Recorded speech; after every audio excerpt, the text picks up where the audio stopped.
How's it going, everybody? Ty Sites Shadow Games Report. Doing part 4 of Borderlands 3 tonight.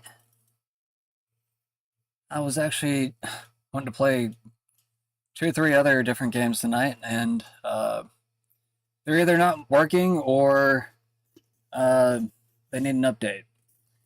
So, yeah, we're going to play Borderlands again tonight. I actually really enjoyed this Borderlands compared to the last one. I mean, I enjoyed Borderlands 2. It's just that this one is just a lot more fuller. I mean, the sound is so much better. I mean, you can hear it, the bass, everything else. The quality is just so much better. And 3 makes me look forward to Borderlands 4, which I guess is coming out soon. If it's not out already, I'm not really too sure. Sometimes I don't even pay attention to my own game release scrolling feed that's scrolling above my head. I'm sure it's listed in there somewhere. But anyways, we are going to do about 30 minutes to 90 minutes of news before we get into the game. I don't think I have as much to fill in for tonight, which is kind of a good relief. I mean, there's still plenty of news. I'm sure I probably just didn't even see half of it today. But as far as I'm aware, as of right now, it doesn't seem like there is as much news today. But I'm sure as we get going, it'll probably change my mind. I'm sure there's probably just a lot I have not paid attention to.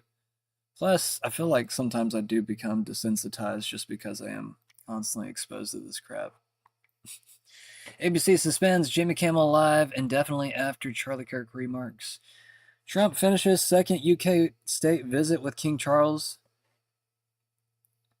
House GOP censure of Rep. Ilhan Omar fails 214 to 213 after defections. 1 vote away. Kind of surprising. Who kept her in? It's kind of interesting. Turning Point USA appoints Erica Kirk, his wife, the widow now, as the CEO after Charlie Kirk's assassination.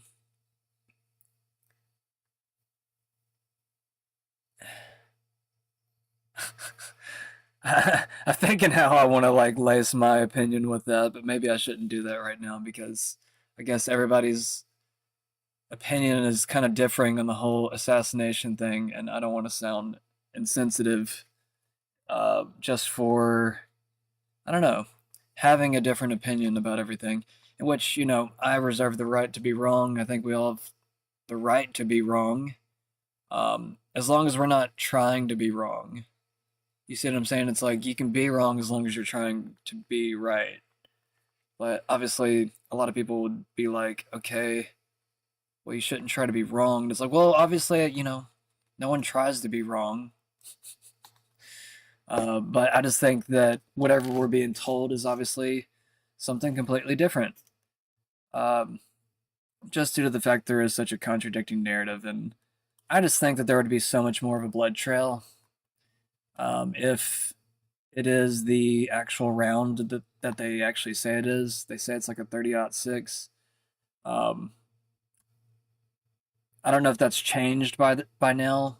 I feel like it probably has to be something smaller, or just something, I don't know, that doesn't cause as much damage. Just because I've seen multiple videos now of what kind of damage a 30-06 would do, and it's just like you would leave a massive hole in somebody, and there would just be an obvious blood trail. And that's the weird part about Charlie's assassination, is that there's not some major blood trail. And, anybody that hunts knows that after you shoot something, there's usually a blood trail. I mean, obviously, Charlie wasn't a deer. I'm not trying to compare him to be a deer or anything. And he wasn't running away, so, I mean, there is a differing factor there. Whenever a deer runs away and has a blood trail, it's like, well, part of that is due to the fact that it's still running and has a heartbeat. And, I mean, really, it running actually speeds up its death even sooner. But either way, where Charlie was shot. I mean, I knew right away he was going to be dead from that shot. I didn't know what hit him yet, but I knew from that particular shot he would be dead. Like, no matter, like, even if it was like, maybe even like a 22, he probably wouldn't have survived that. Like, maybe actually, I don't know, 22 is pretty small. But I don't know, like, different speculation on a much smaller round that could have been used on him rather than the official narrative. But a lot of people do agree that he did get shot from the front. I still speculate whether or not he got shot at all. I still speculate whether or not he had a blood pump in his shirt. I know that sounds crazy to some people. It's just that I think with all this talk that there was a possible assassination attempt towards Charlie in the coming weeks beforehand, I mean, it wasn't like too obvious because I feel like more people would have picked up on it. But there was obvious characters that did pick up on it, you know, like Harrison Smith. He reported a month beforehand that Charlie Kirk was fearing for his life and he did not trust Israel. Um, and I mean, I think that they probably took a lot of that seriously, and I think that it's possible that maybe Charlie Kirk could have faked his death. And, you know, I could be completely wrong about that. I'm sure people would probably get mad at me and want to show me like his casket and everything else. But I've yet to see his face in the casket. I keep seeing his wife over the casket in different photos. Maybe different photos have popped up by now. I'm not too sure, but just as of last night, I haven't really done as much digging today. But yeah, I just never saw his actual face, and whenever you see his hands in the coffin, they almost look like they're fake. But I mean, you know, the embalming process, sometimes it can discolor the person. Usually they try to make up for that with some type of makeup, though. You know, if there's any type of skin that's showing on the dead body, you know, they usually try to, I guess, make it look better. So, either way, I don't want to spend too much on that particular matter. Let's keep moving to the other stories here. And I mean, you know, I could be completely wrong. Just so people know, like, I'm completely fine with being wrong because I want to be right. You know, and if somebody has to correct me, like, that allows me to be right. So it's not like it's a bad thing to be wrong whenever you can get the updated information from somebody else. You know, it's good to be knowledgeable rather than sitting in ignorance, just holding your fake opinion. You know what I mean? So, like, if I'm ever wrong, please correct me. I'm not trying to be insensitive, but I mean, trying to look at this like logically and analytically, like, I just did not really buy his wife's performance in her speech. She was coming on 2 days later. Most people in that situation uh, would still be like just devastated and not want to do anything for weeks. She came out 2 days later and put out a press conference, and a lot of people noticed that she was smiling quite a bit. And I guess just it almost came off as acting. Like, there is, I feel like, a more authentic fullness with certain actors that can pull off certain emotions. But I feel like if you're not really in tuned with that and do it a lot, like fake cry and stuff, you might not do it as capably. And I mean, you know, different people share their emotions in different ways. I know people are going to get mad at me for saying that. And I know I said I was going to move on. I'm about to. But I just, for some reason, I have a hunch with all this. And I mean, I think a lot of people have this same feeling right now, this suspicion that we're just not being told the right things. And there's lots of reason to believe that. A lot of people are not buying the acting behind the text messages either between the supposed killer and his boyfriend.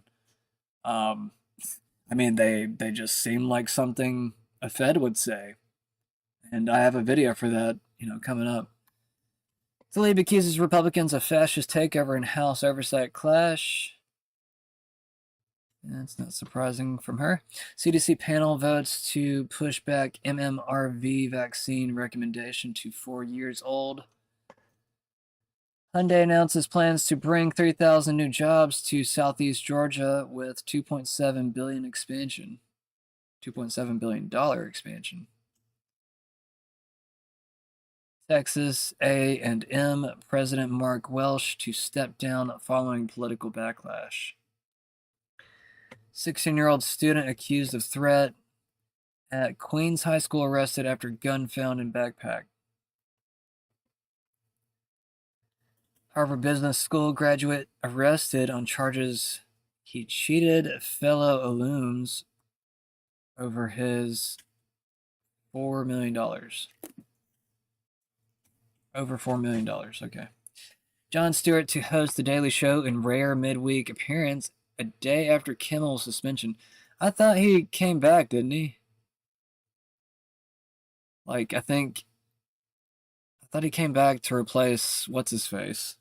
That was getting really horrible, I don't know, ratings, and I don't remember everything completely around that particular story, but I thought it was kind of odd that they had that new host for The Daily Show for the longest time. I can't think of his name right now, but he seems to have gone in and out of the limelight very quickly. Like, people have already forgotten about him. Like, I can't even think of his name at the moment. I seriously can't. Jon Stewart to host Daily Show in rare midweek appearance a day after Kimmel's suspension. Guess he feels like he might be next. Maybe he wants to speak up for his comedian buddy. I don't know. I don't know if they're friends. I'm just saying. Novo Nordisk reduces its U.S. sales team for obesity and diabetes education. Erica Kirk to lead Turning Point USA after husband's death.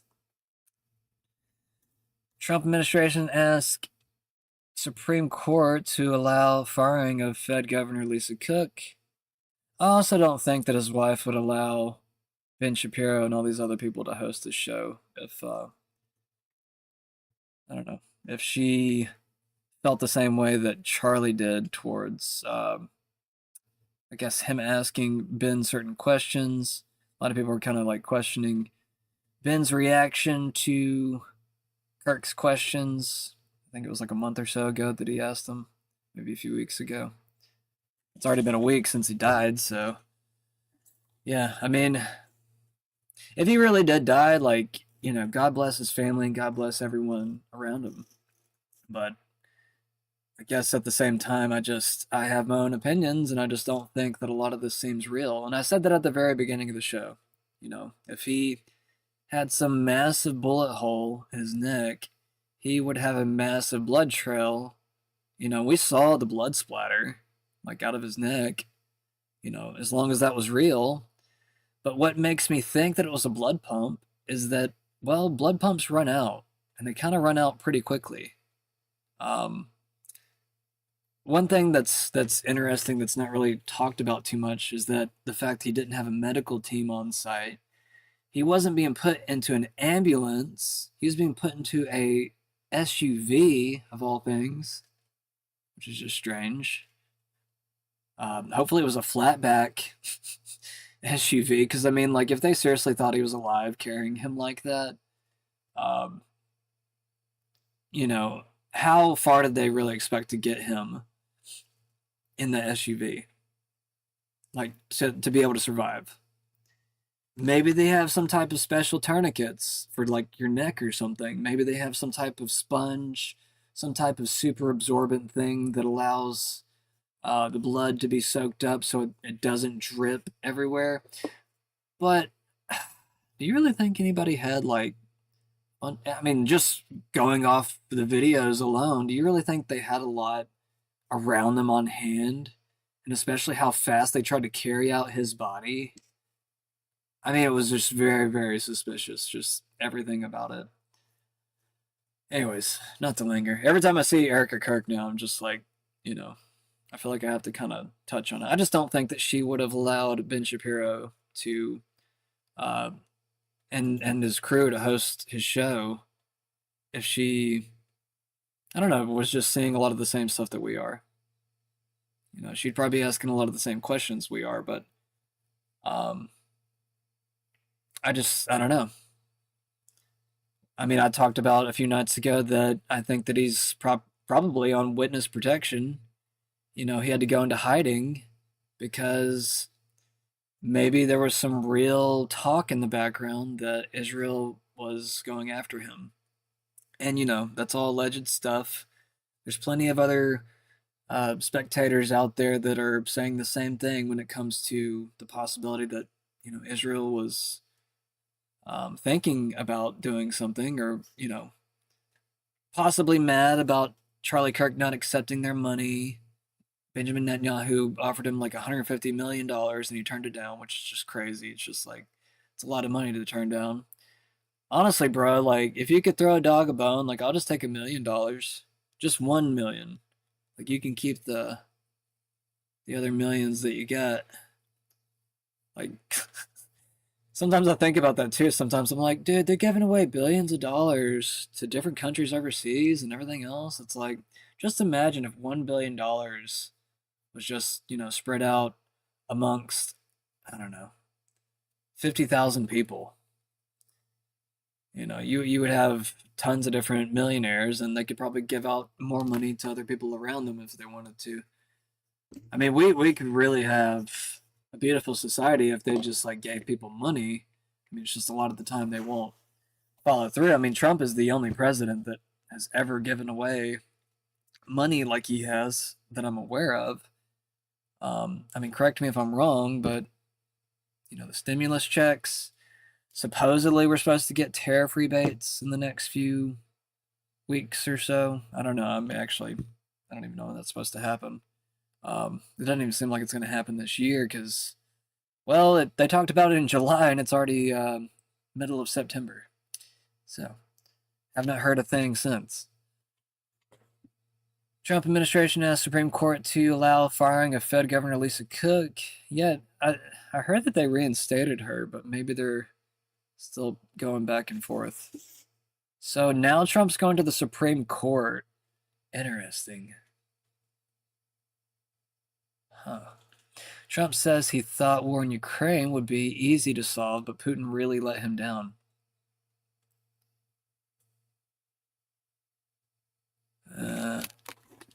I mean, that's the new talk with Trump and Netanyahu, too, is that he's supposedly pissed at him, and, Netanyahu's really let him down. So it's just kind of like, I don't know, we really are entering that multipolar world that Putin talked about, where other nations just have a lot more say, and it's showing the diminishing strength of the US. And I mean, you gotta kind of admit that Trump looks kind of weak over the past few months, especially towards Netanyahu, but even towards Putin and Xi. He's played tariff hardball, but I just don't think that it was the effect that he was really going for. And I just don't think it's going to have much more punch over the next few years. I mean, maybe I'm wrong, but just see our economy just waning in power, and just its influence is just, it's almost gone, y'all. Like, in the sense that we still have BRICS around, we still have other nations starting to think about other currencies, especially with crypto. Other nations are opting for crypto over, the US dollar. I mean,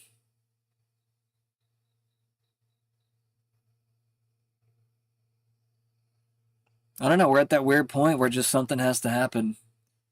How much more or how much longer are we going to play this game with the Federal Reserve creating this fake currency while the rest of the world starts to use real currencies, in the sense of it being backed by gold or silver or some other type of resource? All right, let's move on. NVIDIA invests $5 billion in Intel with plans to co-design chips. All right, let's move into the content. As we just said, Turning Point USA appointed Eric Kirk, widow of assassin. assassinated founder Charlie Kirk as its new CEO, board, and chair in a unanimous vote on September 18th, 2025. So I guess Charlie was the CEO, and kind of weird to say that he was younger than me. But I don't know. At the same time, he also got a bunch of donors from really people he probably shouldn't have taken money from, but he did.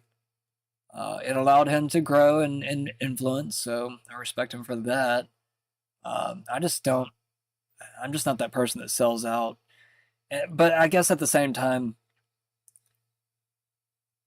one thing I will give to Charlie is that he did have large influence, and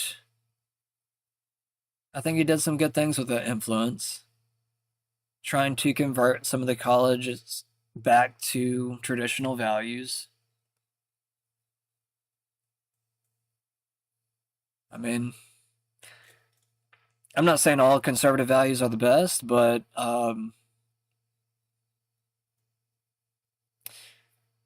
you know, humans did figure out quite a few things within the past 2,000 to 3,000 years, probably longer than that, actually, much longer than that.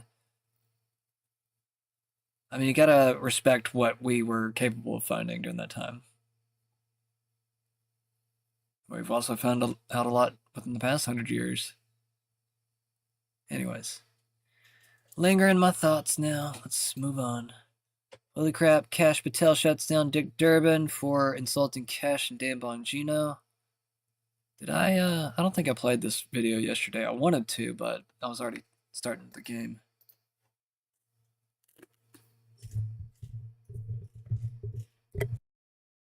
Deputy Director Dan Bongino was a conspiracy theorist who built a lucrative career making inflammatory and unsubstantiated statements about the FBI that would be disqualifying in any administration that cared about nonpartisan law enforcement. For instance, Mr. Bongino called the placement of pipe bombs outside the DNC and RNC headquarters on January 6, quote, an inside job, and went on to say this was a setup. I have zero doubt, and whoever goes into the FBI, you better get an answer about why. Director Patel, you and Deputy Director Bongino are now leading the FBI. What is the evidence to suggest the pipe bombs placed outside of the DNC and RNC on January 6 were an inside job? I appreciate the opportunity to discuss Director Bongino's mind record. So many on this committee and the media jettison our 31 years of public service. Can you answer the question, sir? I'm answering the question. You're questioning the integrity of the Deputy Director of the FBI and mine. And I'm going to answer the question. The pipe bomb investigation is ongoing, and I'm not going to discuss the details of the pipe bomb investigation. Mr. Bongino was a Secret Service agent for 15 years, a police officer for 5. I served this country in multiple administrations for 16 years. We were also private citizens, and we are now back in government service. And what we have the ability to do is set aside our personal beliefs to deliver the mission of justice for this country, and we're doing it day in and day out. And I find it disgusting that everyone and anyone would jettison our 31 years of combined experience that is now at the helm of the FBI, delivering historic results at historic speeds for the American people. So you have no evidence? I got a lot of evidence, and I'll give it to you when I can. Yeah, I'm looking forward to it. There's a New York Times story this morning about Chris Meyer. As I understand it, he was your...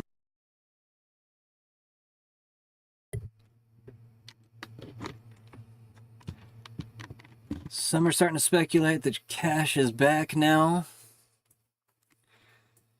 It is just kind of odd how he'll show up during times like this, but it's just like when he's at a press conference or something, he just comes off very robotic, and I don't know. It's hard to make of what is going on Kash's mind and Dan Bongino's mind. I hope that Dan Bongino actually sticks around. I hope that it's all just rumors and people are just talking crap about Kash and Dan Bongino. You also have to remember that, I guess, who they're up against. If there's anybody that wants to influence the media to hate someone, especially if they've already like doubled or tripled their numbers compared to like, I think the crime numbers of last year. Yeah, I mean, Well, actually, with that alone, with what I just said, that kind of indicates him right there. It's just like, just wait, guys. Give the guy some room. We are seeing progress here and there. We do also even have like the Department of Homeland Security coming out yesterday saying that there's been around 2 million illegals deported. So I mean, well, okay, a lot of them are self deportations. Like I'm just gonna go ahead and lay that out thick too. It's not like it's all from ICE or whatever. I'm sure the actual numbers are still probably in the hundreds of thousands that have been deported. I haven't heard any other new numbers, but besides the large number that they, kind of produced. But it's good to see. It's good to see supposedly 2 million people leaving the country. That's in their first 250 days. Take what you will with that. Bannon, I appreciate the fact. Okay, cool. This is the video I actually need right now too. This actually backs me up a little bit. Appreciate the fact that Cash has taken charge of this. They're saying Bongino is going to leave in a couple of weeks. I would plead with Dan not to do that. Number one, he's a great guy, but more importantly, we need him there. I think Bongino is someone the MAGA movement trusts to get the bottom, or to the bottom of it. And we have to get to the bottom of it because more info is coming out today. And I second that. I don't want him to leave. I mean, I know there's some differing opinions right now because they kind of see him as a bitch now after even mentioning it.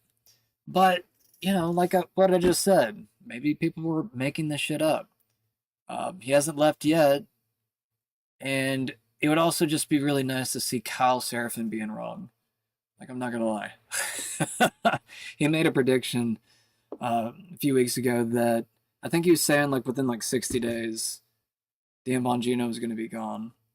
And I hope that's not true. I really hope that Dan is tough enough to stick through it. I mean, he's already been confirmed and everything else. So, I mean, honestly, dude, just hold through the nonsense. Even if you have to like hold your head down for a little bit, maybe you'll find your moment where you can kind of like pop through. You see what I'm saying? It's like, just find your moment. If the deep state is real thick and heavy, if the reptilians are crowding you, I don't know what the hell's going on in the government, but something weird going on. I don't know if like just you have like IDF soldiers just like holding up the White House half the time or something. I don't know what the hell's going on, but these people are acting weird at different points, and I guess at other times, like where Cash was grilling Congress, unless that was a show. I mean, he put on a good show, if that was a show. Hopefully it's authentic. It seemed authentic, but I don't know. Maybe these people are much better actors than I even realize. I appreciate the fact that Cash has taken charge of this. They're saying that Dan Bongino is going to leave in a couple weeks. I would plead with Dan Bongino not to do that. Number one, Dan Bongino is such a great guy, but not to do that because we need Dan Bongino there, because I think Dan Bongino is somebody the audience in the MAGA movement trusts to get to the bottom of it.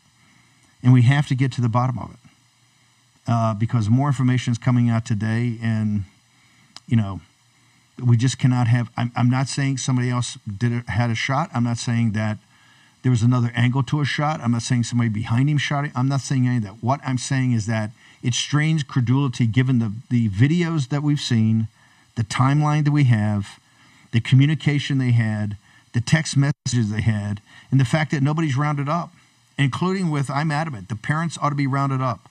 The gay, I appreciate the fact that Cash has taken charge of this. They're saying that Dan Bongino is going to leave in a couple weeks. I would plead with Dan Bongino not to do that.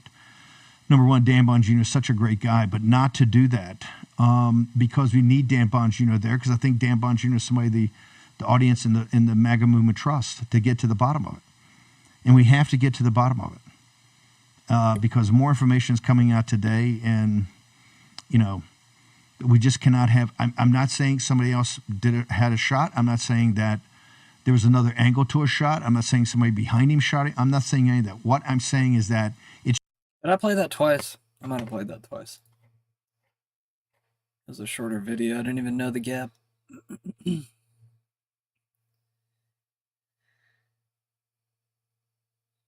So check this out. You got Kash Patel reposting someone else's criticism of him. He says, if you're going to come at me, use facts. All you have is disinformation and lies. I'll see you primetime in front of the world. America deserves a better brand of justice, and I'm giving it to them. Bring it. That's from Senate Judiciary Democrats. Oh, well, that's a broad title to cover up everybody. But they said Kash Patel incompetence exposed. You see what I mean here? This is just kind of like the, the schmear job.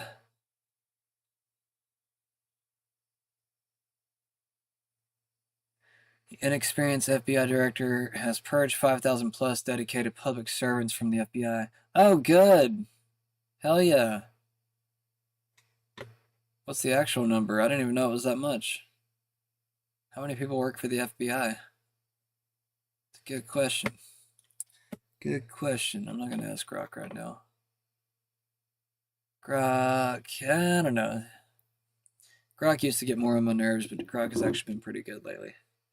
FBI Director Dan Bongino drops a bombshell on corrupt politicians by using a stern warning. So, I mean, he's still having media appearances. This is from 2 days ago. But he also has a little bit of some pent-up emotion. You can kind of tell. Let me ask you about, are you going to be looking into, Kash and Pam, any potential collusion? And if this is an older video, somebody tell me. It might be an older video. I wasn't able to verify. Actually, let me go ahead and ask Grok real quick. Grok will tell me what day it came out on. Let's see. What day is this video? So, wait, that was March 2025? I think it already said. Pointed at... Oh, no. Never mind. Video. Target post is from 16th. No, I want...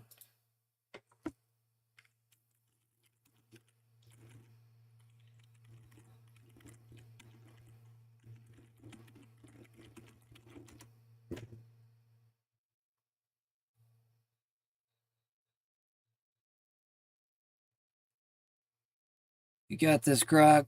I believe in you. Be a little bit faster, though. We're live. Please. Please. Damn it, Grok. Making me look stupid. Give me something, damn it. Probably watching the video. Depicted in the video occurred on September 20. No, you're giving me the same shit you already said, you retard. Alright, whatever. Well, it might have happened on September 16th. Maybe that's why. But I'm just trying to make sure what day it came from. Let me ask you about, are you going to be looking into, Kash and Pam, any potential collusion between the DOJ, Letitia James, the novel legal theory of Alvin Bragg, or Nathan Wade, or Fani Willis, and the DOJ? Is that something? Has anything come up? Is there any way to determine whether or not evidence was destroyed in any of these cases? Well, there's always a way to determine that. I don't want to comment on that specific case right now for a reason. I don't want to get ahead of the Department of Justice on that. But I want to say this. The FBI obviously has the public corruption portfolio. And yes, if you are a corrupt politician out there, if you are engaged in behavior, you know what you're doing, we're going to find you. I promise. No one is going to get off. The days of selecting and putting your partisan bias on and taking care of your friends, those days are over. You know what, Sean? I don't have any friends. I don't want any friends. Well, maybe outside of you and a couple of, I don't care. I didn't come here for the money. I didn't come here to make, I know. No, you didn't go there for the money. I can tell I think people it's an older that. video. I think I remember that from a few months ago. I don't know. Grok's stupid, though. Grok didn't help out at all right then. Make note of that, everybody. Let's watch something funny. This is from Owen Lee fans.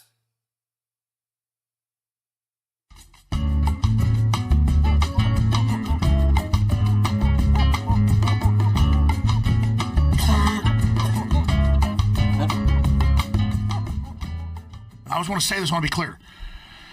So we're on this planet, the third dimension, which is a...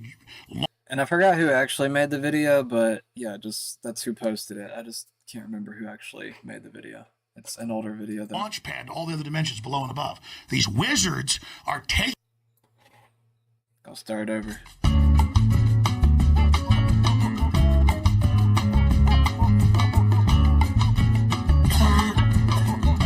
Look it up, y'all.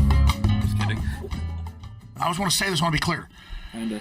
So we're on this planet, the third dimension, which is a launch pad to all the other dimensions below and above. These wizards are taking drugs in these temples and interfacing with these palantirs, these crystal balls, which aren't really crystal balls. It's their psychic focus of an interdimensional connection while they're on drugs looking into glass to then be able to see the future and understand what's happening to give them temporal power over this planet. Explain that.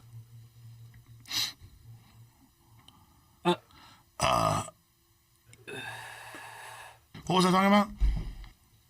I don't know. What we've done, man. What? Like what? Like we should talk about a lot of things. A lot of notes I have here.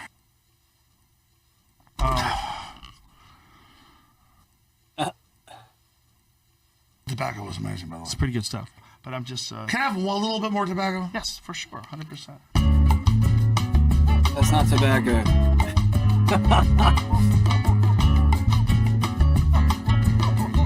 It's definitely not tobacco. I don't know what it is, but... So let me tell you what's really going on. Did he give him DMT? I'm God. I'm already God. I've achieved godhood. God knows everything except where God came from. I think he's just high. You're legitimately freaking me the fuck out. This is actually dangerous. God's not one person. And like, when everything's clear, it's like...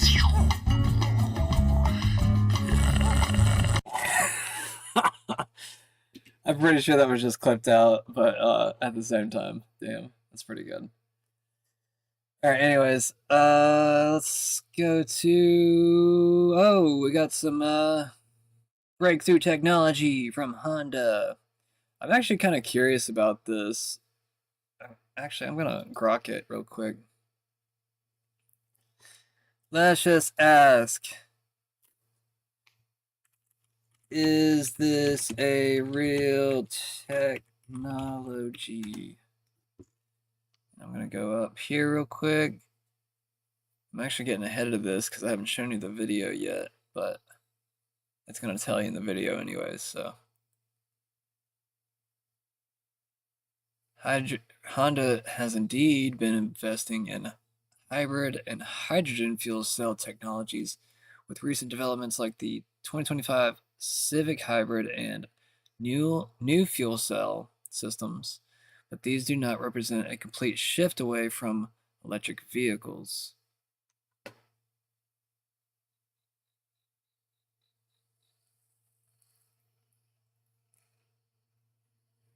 Let's go down here. I said, is this a real technology? And it says, no, the specific technology described in the X post by Yoka Karmi, claiming Honda developed a revolutionary self-charging hybrid engine under a classified project called HX Prime with a 760 kilometer range, 0 to 60 mile per hour in 4.3 seconds, and fuel economy under 5 liters per 100 kilometers, is not a real publicly confirmed technology as of September 18th, 2025. Honda has been developing hybrid and hydrogen fuel technologies, but there is no evidence of a breakthrough engine with the exact specifications mentioned in the post. Okay, so you have that layer, just in case it's fake, but just in case it's real. Is it a... No, it's not a mosquito. I don't know what that is. An alien! It happened quietly. No grand reveal, no Elon tweet, no Wall Street buzz. But 5 minutes ago, in a hidden test facility in Japan, the electric car era died. Inside Honda's R&D vault, a prototype was rolled out. Not an EV, not a plug-in hybrid.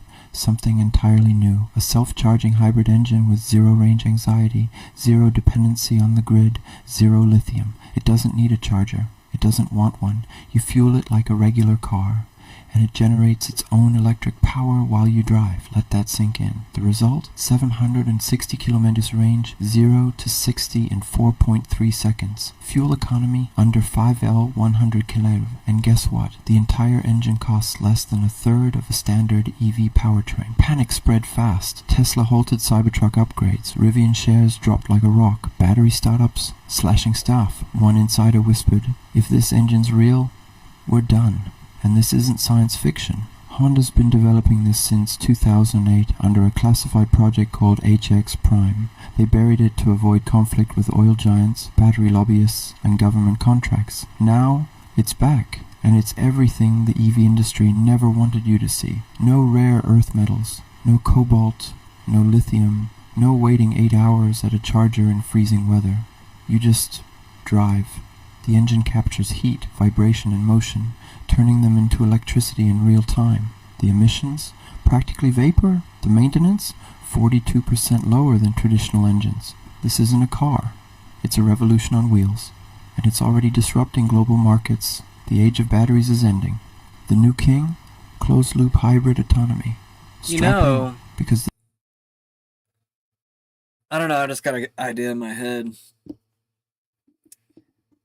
Like, you have those pressure plates in Japan where they wanted to convert, people's footsteps into electricity.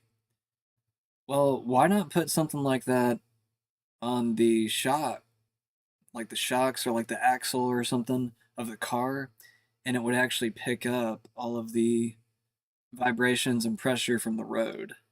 It would just be like a backwards panel.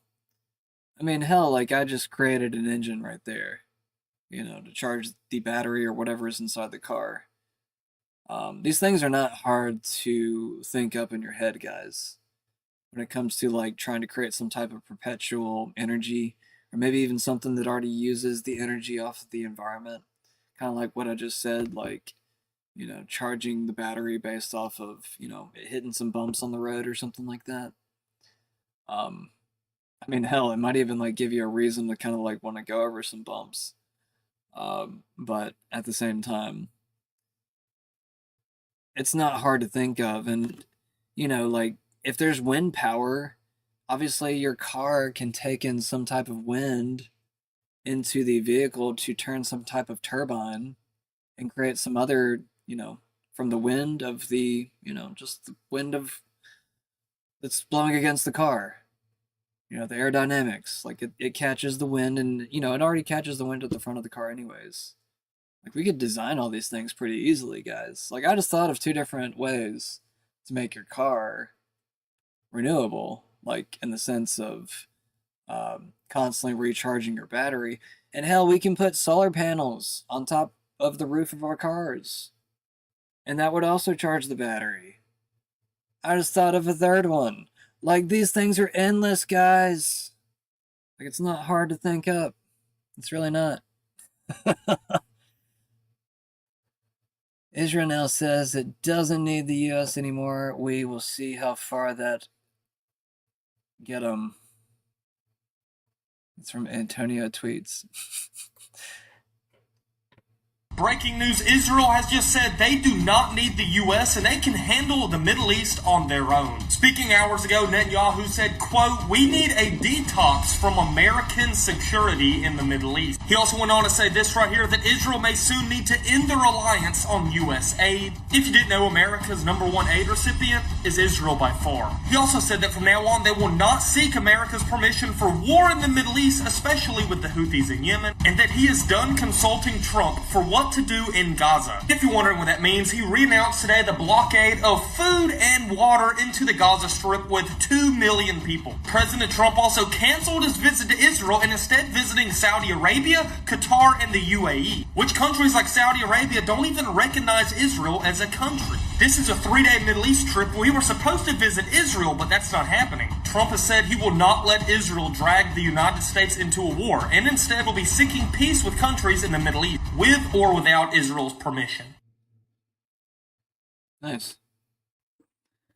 I mean, this is the first time I've heard all of this. I don't even know where he's getting this information from, to be honest. But let's just kind of hope that it's true. And if it's fake, I'm not trying to, this is somebody that's pretty popular here on X. I'm sure people have probably heard of Antonio Tweets. He's got 112,000 followers. I say him all the time. I don't even think I'm following him. No, I'm not. He pops up all the time, though. Wow, air traffic controllers had to scream at a Spirit Airlines flight who was getting too close to Air Force One. That was yesterday. I don't even feel like playing that, to be honest with you. It's not that interesting to me. Harrison Smith says, "We have so much justice to dispense. This is extremely worrying. We now have the first confirmation that mRNA from the COVID-19 vaccines can be incorporated into the human genome and that it probably causes cancer. A 31-year-old woman developed rare stage 4 bladder cancer. Analysis of her genomes showed incorporation of material from the Moderna mRNA vaccine and massive genetic dysregulation. People warned this would happen and were called conspiracy theorists. Yet again, sadly, they were right." Weird. All these conspiracy theorists end up being right all the time. What's even weirder is a lot of them tend to be scientists. Ex-scientists, or maybe even whistleblowers to other scientists that were doing some naughty things. Trump designates anti-fascist Antifa movement as a terrorist organization. Something that he mentioned, I want to say in his first term, actually. I don't think it actually happened, though. Or maybe it was like, I think maybe he did do it, and then maybe it was like turned, or like overturned by the Biden administration. If I remember correctly. If I'm wrong, please correct me. Like I say, guys, if I'm ever wrong, you're welcome to correct me. Taiwan shows off first missile to jointly manufactured with U.S. arms maker. Oops. Farmer face financial calamity without extra aid soon. Republican lawmakers say.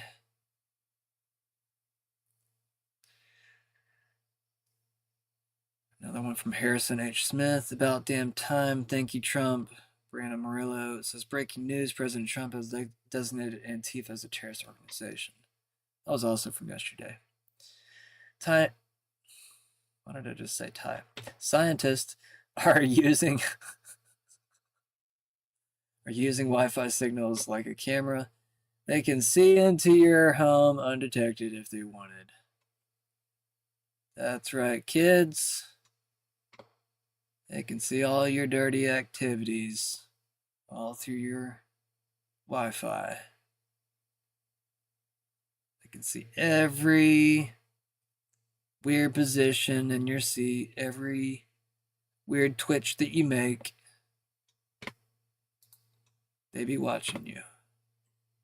Scientists are using AI to hack Wi-Fi routers to see you in your home like a camera. So what they did is they had, a camera looking at a space with people in it.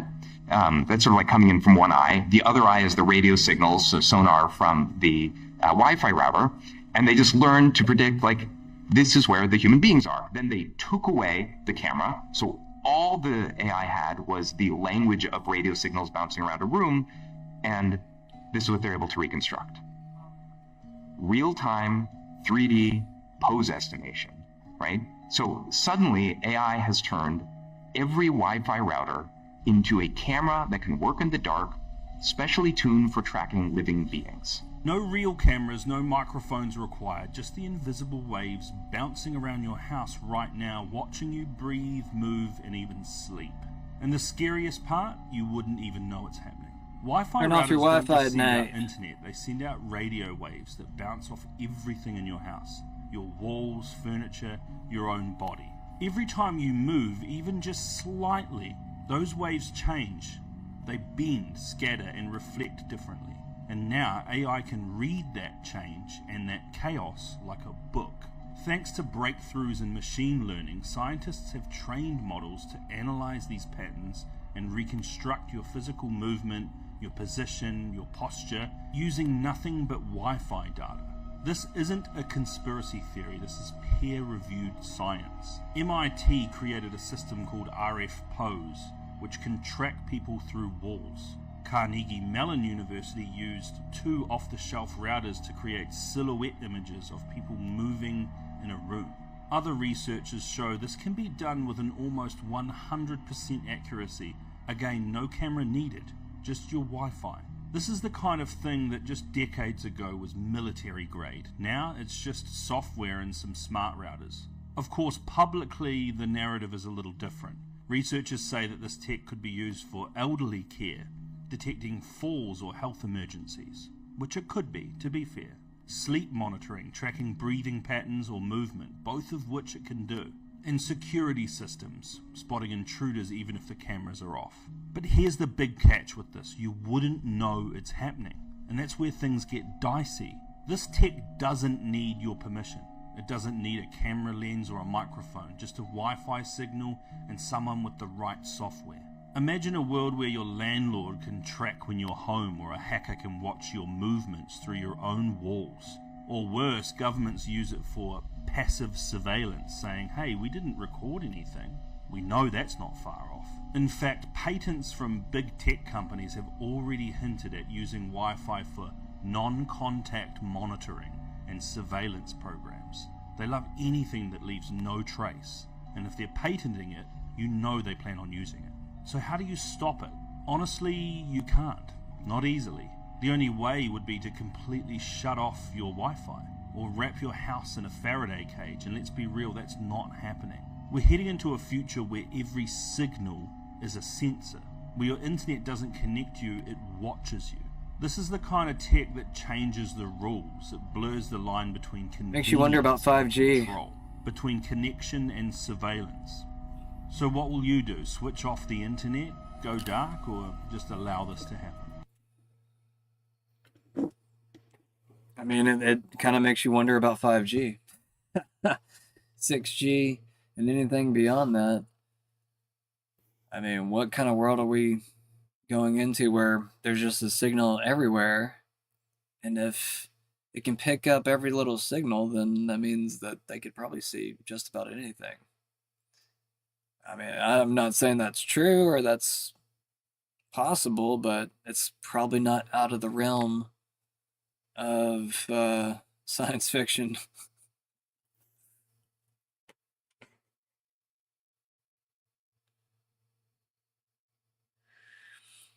Jackson Hinkle says, breaking, Israel's chief rabbi wrote a condolence letter about Charlie Kirk's death on September 2nd, 8 days before the assassination. And I remember seeing another post that said this. I just posted it because, I mean, I have caught Jackson Hinkle being wrong about a few different things quite a few different times, but at the same time, he is a very popular person. He has 3.6 million followers. pretty sure a lot of those are probably overseas, but at the same time, I mean, he probably has like a 70% accuracy, but there is like that weird portion where I will disagree with him. But I think that he probably is mostly accurate on this particular post because, like I said, there was somebody else that posted this. I can't remember who exactly. But, you know, if it's false, then I'm sorry. I'm not trying to post false things. It's just, if you do see two different people posting the same thing, you do kind of start to think that it might be true, but I don't want to tell you anything that's wrong. So please go verify this. Like I said, it says Israel's chief rabbi wrote a condolence letter about Charlie Kirk's death on September 2nd, 8 days before the assassination. So, just more evidence, and he has a long list. Actually, does he have the list in here? No. He did have a really long list saying why he thinks Israel might have been involved. But I guess there's no definitive evidence as of yet. It's just there's a lot of there's lots of strong speculation. That's probably the best way to put it. This is unbelievable. Watch House Republicans vote no on a motion to subpoena the Epstein-Maxwell bank records. Yeah. That's one thing that I don't like with the Charlie Kirk story lingering for so long, is that there are some other things in the background right now that are kind of being overlooked. And, you know, you won't even hear about this stuff until like a day or two later. So, just tells you how much distraction and diversion of attention there is within the media. So we got to be careful with stuff like that. Take the motion. Okay. Pursuant to Clause 2K6 of Rule 11, I move that the committee subpoena U.S. Treasury Secretary Bessent to produce or otherwise make available to the committee all suspicious activity reports in the possession of the Treasury Department, identifying the roughly $1.5 billion in suspicious transactions. Californians recognized. I move to lay the motion on the table. The motion is not debatable. I didn't finish. She hadn't completed the motion. Is it proper to cut it off before it's completed, Mr. Chairman? Finish your last sentence there. The gentlelady can finish. Okay, so we're asking them to identify the roughly $1.5 billion in suspicious transactions related to the sex trafficking crimes of Epstein, Maxwell, and their co-conspirators. And as we know, Mr. Patel said that the Treasury might have that information. The motion on the table. Yep. The motion is not debatable. The question occurs on the motion to table. Those in favor say aye. Gentlelady, state the motion. Okay. Pursuant to Clause 2K6 of Rule 11, I move that the committee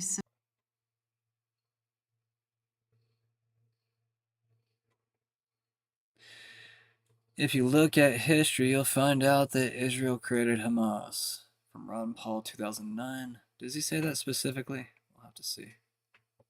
If you look at the history, you'll find out that Hamas was encouraged and really started by Israel. Okay, yeah, I guess he did say it very directly. Go Ron Paul, man. 2009. Because they wanted Hamas to counteract Yasser Arafat. And you say, well, yeah, that was better then and it served its purpose, but we didn't want Hamas to do this. So then we as Americans say, well, we have such a good system, we're going to impose this on the world. We're going to invade Iraq and teach people how to be Democrats. We want free elections. So we encourage the Palestinians to have a free election. They do, and they elect Hamas. So we first indirectly and directly through Israel help establish Hamas. Then we have an election. Then Hamas becomes dominant, so we have to kill them. You know, it just doesn't make sense. During the 80s, you know, we were allied with Osama bin Laden. And we were contending with the Soviets. It was at that time our CIA thought it was good if we radicalized the Muslim world. So we financed the madrasa schools to radicalize the Muslims in order to compete with the Soviets. There's too much blowback. There's a lot of reasons why we should oppose this resolution. It is not in the interest of the United States. It's not in the interest of Israel either. I finally get it. Sorry, I had like some weird bug flying around me.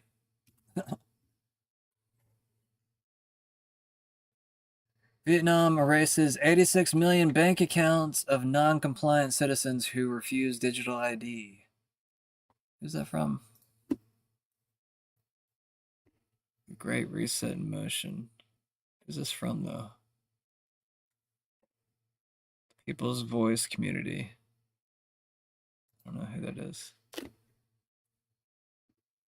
Vietnam has just erased 86 million unverified bank accounts as the nation surrenders to the globalist Great Reset.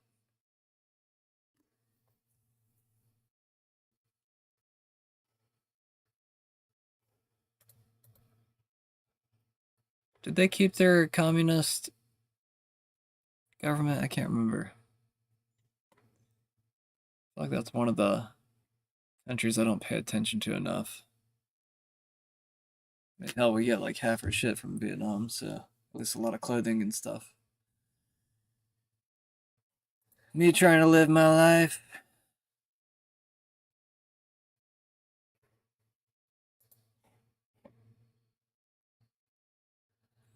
This is serious. Governor Gavin Newsom of California is actually trying to impose a bill that's going to take farmland away from all private owning farmers and distribute it to others. Here's something super bonkers.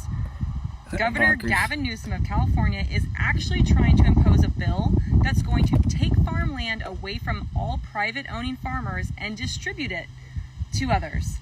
Why would he do this? Well, because he's on the warpath of destroying your food system. And yes, California has their problems, but here's why you should care. Even though you may not live in California, California is the #1 agriculture producing state in America. It is the 5th largest agriculture producing quote unquote country in the world. We literally feed the world, and internally we are being broken apart in order to starve out people. This is serious, and people look at me like I'm crazy and that I'm making this up. Do your research, check it out. Here's something super bonkers. Governor Gavin Newsom of California is actually trying to impose a bill that's...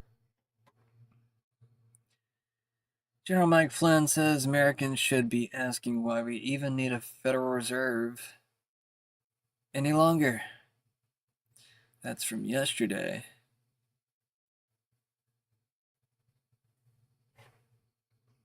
I don't know. General Flynn is one of those characters where it's kind of hard to pin. Like, some days I'll like him, some days I won't. I don't like the way that he'll kind of shield himself a little bit when it comes to book releases that he has. Like his whole Black Swan book that he was trying to release, I think like a year or so ago. He released it at the same time, or with conjunction with the bridge collapse that happened. That, what was it, Baltimore? Boston? I can't remember exactly. But yeah, I mean, you know, obviously I've wanted the Federal Reserve to go away for literally my entire adult life, so I guess I'll back him up where I agree. He's got a lot more power than I do, a lot more pull than I do. Zero Hedge says, "Hi, Chair Powell. Exactly 1 year ago, you cut 50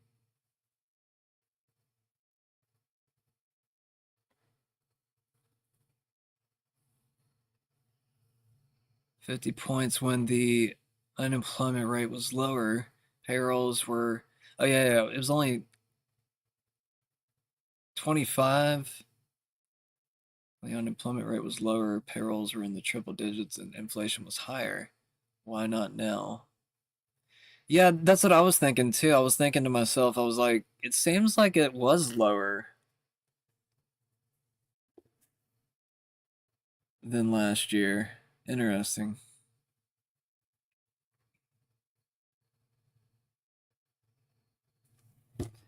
I mean, honestly, it kind of seems like Trump's bullying got us something worse than we might have gotten. I don't know. He did seem like he backed off from a lot of his bullish standpoints with everybody. Maybe he really is pissed off at Netanyahu. I want to see something more public for me to believe that.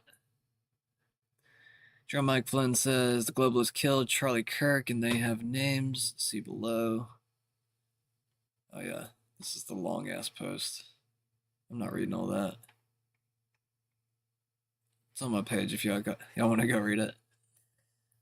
Immigration judge orders Malmed Khalil to be deported to Algeria or Syria.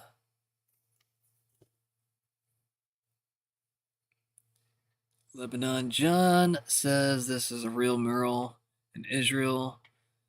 WTF did Trump mean? In Israel, slang Shlomo Pearl describes a gullible patsy. And I posted this same thing, like, I think a few days ago, or maybe last week. I want to say it was last week or something I posted this, but I kind of wanted to show it again because I thought it was kind of odd that Trump posted this with his particular meme with Charlie Kirk. Yeah, it says, describes a gullible patsy, which is just kind of ironic that it uses that word. Someone so naive they fall for tricks and metaphorically disappear into them without a trace. The term comes from a Hebrew pun. Shlomo is a common name, and Pearl sounds like peril, short for Pashut Alim, meaning simply vanished. It's tied to Shlomo Pearl, 1925 to 2023, a Jewish Holocaust survivor who brilliantly deceived the Nazis by posing as an Aryan Joseph Peters and even joined the Hitler Youth to survive, as depicted in the 1990 film Europa Europa. Ironically, while Pearl's description was a feat of cunning, the slang flips his name to mock those who are easily duped, playing on the idea of vanishing into a scam, much like Pearl disappeared into his false identity, like among the Nazis. So, you know, it's stuff like this that also makes me question, did Charlie Kirk vanish into witness protection? Or maybe Trump is trying to say that Charlie Kirk is some type of mastermind. And, I don't know, maybe he's not the Charlie Kirk that we all thought he was. I mean, I even kind of speculated a week ago or so that, you know, maybe Charlie Kirk could be CIA or something. I don't know. I'm just kind of playing with like certain ideas because of certain evidence that kind of shows itself at different points. Some of it's more speculative, but there's some that is just kind of obvious, like the photo inside of Tyler Robinson's room, I guess. He had a desktop image on one of the photos of his, and it happened to be Goat Island in New Zealand, which happens to have a resort there called Valhalla, which, as anyone remembers, Kash Patel did say something kind of awkward. I guess it was more awkward because he's not natively Norse. You know, he doesn't do Norse mythology, so it kind of came off kind of weird whenever he said it. But there were other people throughout the day that mentioned Valhalla, strangely enough, like Alex Jones. He actually said it before Kash Patel, which is another reason why I think this might be some type of code word. And some speculate that Valhalla is a code word for witness protection. So, you know, I'm actually looking at this from a more good faith standpoint, that Charlie Kirk is, you know, trying to evade possibly an Israeli assassination attempt. You know, I don't know that for sure. It's just an opinion. And I could be completely wrong about that. But I guess at the same time, you know, if we were to include this little piece of information where Trump is talking about Shlomo Pearl, it would kind of make you start to think of the other spectrum, where I just kind of emulated everything as more of a positive stance towards Charlie Kirk. Well, let's look at things from the negative now. Like, let's switch to the other side now. Let's think about the negative. What if Charlie Kirk is a criminal? What if Trump knows something that no one else knows, and he's calling him Shlomo Pearl? Like, maybe, I don't know, maybe he faked his own death so that he could get away with something. Maybe Charlie Kirk wasn't Charlie Kirk. I don't know that for sure. I'm just saying, like, it's very strange, and we have Kash Patel saying strange things. I mean, he's kind of said strange things from the beginning, but now that we kind of also know that a lot of these characters, especially within the Trump administration, kind of speak in code at different points. I mean, it's not hard to believe. Anyways, let's go ahead and move on. And, it's all speculation here. I'm not saying that Trump actually means that. I'm just speculating on possibilities on what he could possibly mean. I don't know. Maybe he even is slapping Israel in the face with this because it is a Jewish pun. Anyways. Ben Johnson says, "Know thy enemy. I am humbly asking my friends on the right to unite in this moment against our common enemy. The domestic terrorist threat from the left is real. They shot a bunch of Republicans in Congress. Trump caught a bullet to the head. They murdered Charlie. They will keep killing unless we stop them." And also, just a reminder, Benny Johnson had an attack on his home recently, where I think there was somebody trying to catch his home on fire, threw something through his window, and I believe his wife and kids were home. Or maybe just the wife and the baby. I can't remember all the details. That in all of my dealings with Charlie, he was, at the utmost, a coalition builder. At any turning point event, you could see Charlie Kirk constantly uniting disparate voices in the movement, whether that is Candace Owens or Ben Shapiro or Tucker Carlson. All three of them would share the stage at a turning point event. All of them. The bringing together and the fusion of men like RFK Jr. and Donald Trump. Don't go back and check and find what RFK Jr. was saying about Donald Trump in the earlier days of his career. Charlie Kirk was able to bind them together on stage, as we remember, in extraordinary fashion. Charlie Kirk was about focusing on our combined enemy, on the true enemy, those who will spit on our graves and dance on them and laugh demonically in the faces of our orphaned children. Those are our enemies. That ideology must be tore up, root and stem, and we have a generational opportunity to seize this moment and to dispatch that ideology from civil society, to demonetize, to defund, to destroy those who wish wanton violence and terroristic actions against us. Never in the history of our program, once, ever, even coming close to the line, never have we called for violence or anything other than those who even we politically oppose to live peaceful lives as Americans.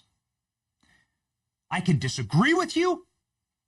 That is the purpose of our nation, that we have pressure release valves that do not lead to violence. That is what Charlie was all about, and he was about uniting the right against that common enemy, those who wished us literal death. Charlie told this to me on many occasions. And today's show, on the memory of Charlie is going to be about setting aside our differences, sometimes with other creators, sometimes in this whole media ecosystem where we're all like everyone's at each other's throats all the time. We do our very level-headed best to stay out of it. The Quartering was attacking me on his channel. That's just Jeremy. Okay. We figured it out, and then he was on my channel live, like within the week. That I do my best to bury beef because I don't have time. Energy is not unlimited. I must ensure that we are focused on the task at hand, which is the defeat of the terroristic, bloodthirsty, demonic ideology that wants us dead. Before we get to Mike, you'll know your enemies like this. Who are the ones that will celebrate your death if something bad were to happen to you? And who are the people who would grieve you? There are people that have beefs with me. I know that those people, virtually all of them, have good hearts and good faith and would mourn if something awful were to happen to me. I know that. I know virtually everyone in this ego. I've worked for, with, or shared the stage with virtually everyone. On my side, that's what would happen. On the left, there would be a non-de minimis contingency of people that would cheer and celebrate and squee demonically, as they are doing with Charlie. I'm just going to stop it right there.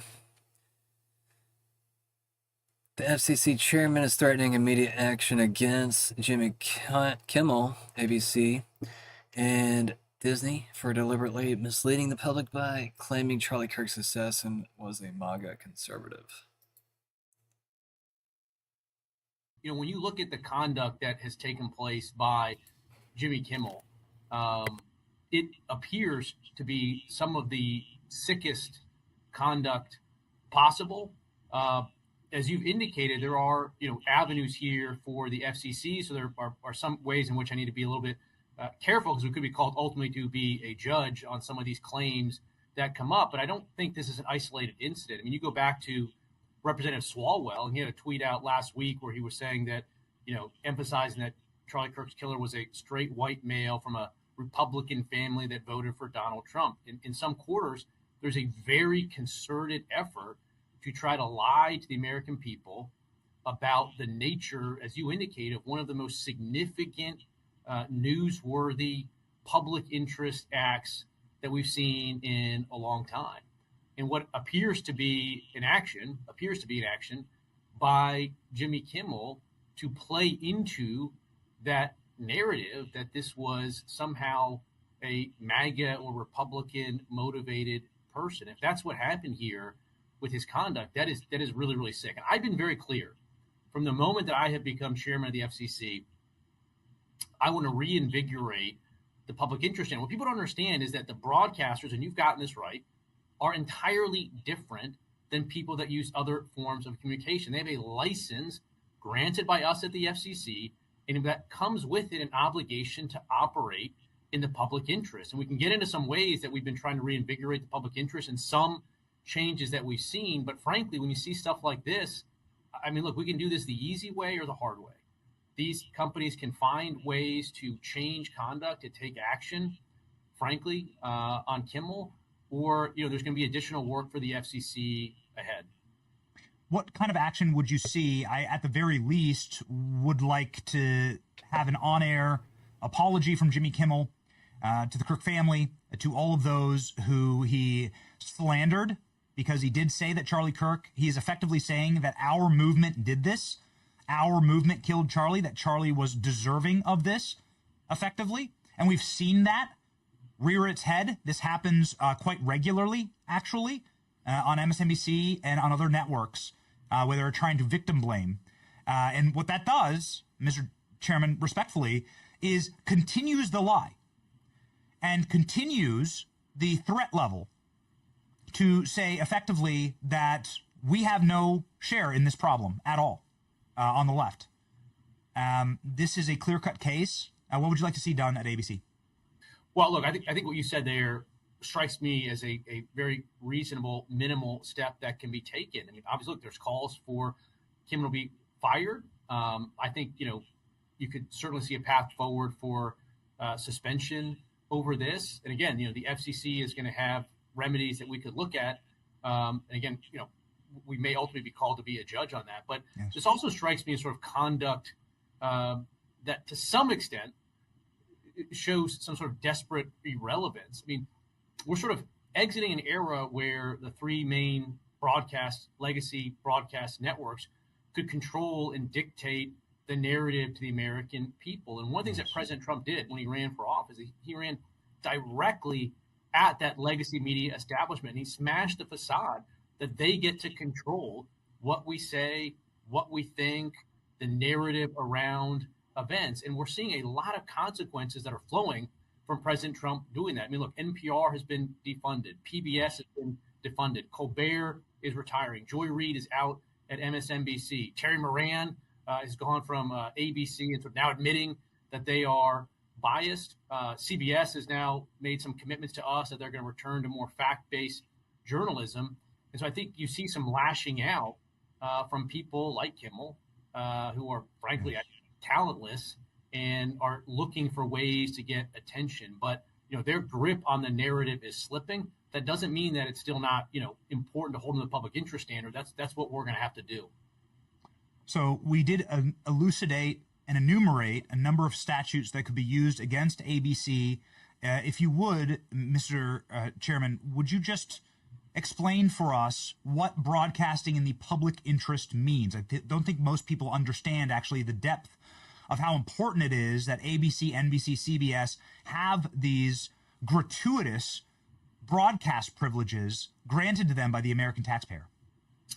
Yeah, the right way to sort of explain this to people so they understand it is in the media landscape as relevant here, there's two main buckets of actors. One, you've got what we call national programmers. So that's what Comcast is, Comcast NBC. That's what Disney is, Disney ABC. They're the ones that effectively create and produce these shows.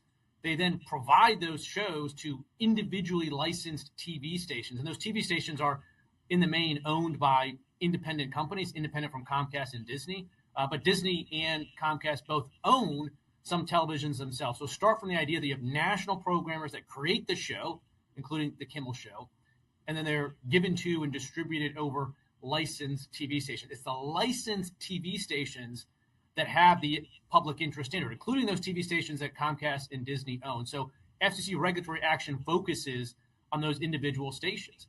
And one thing that we're trying to do is to empower those local stations to serve their own communities. And the public interest means you can't be running a narrow partisan circus and still meeting your public interest obligations. It means you can't be engaging in a pattern of news distortion. We have a rule on the book that interprets a public interest standard that says news distortion is something that is prohibited. Likewise, well, damn, a rule man. that addresses broadcast. So they just weren't enforcing that law for over 10 years? Where was that during the Trump administration? Hoaxes. And so, the first term is what I mean. Again, over the years, the FCC has stepped back from enforcing it, and I don't think it's been to the benefit of anybody. Just look at the credibility of these legacy media. It's absolutely through the floor. They used to be able to say at least they were more trustworthy than Congress, but now they're even less trustworthy than Congress. And so I think as a business matter for them, something has to change. And at the FCC, we need to reinvigorate. Start this game. Again, there's actions that we can take on licensed broadcasters. And frankly, I think that it's really sort of past time that a lot of these licensed broadcasters themselves push back on Comcast and Disney and say, listen, we are going to preempt. We are not going to run Kimmel anymore until you straighten this out, because we licensed broadcaster are running the possibility of fines or license revocation from the FCC if we continue to run content that ends up being a pattern of news distortions. Congressman Byron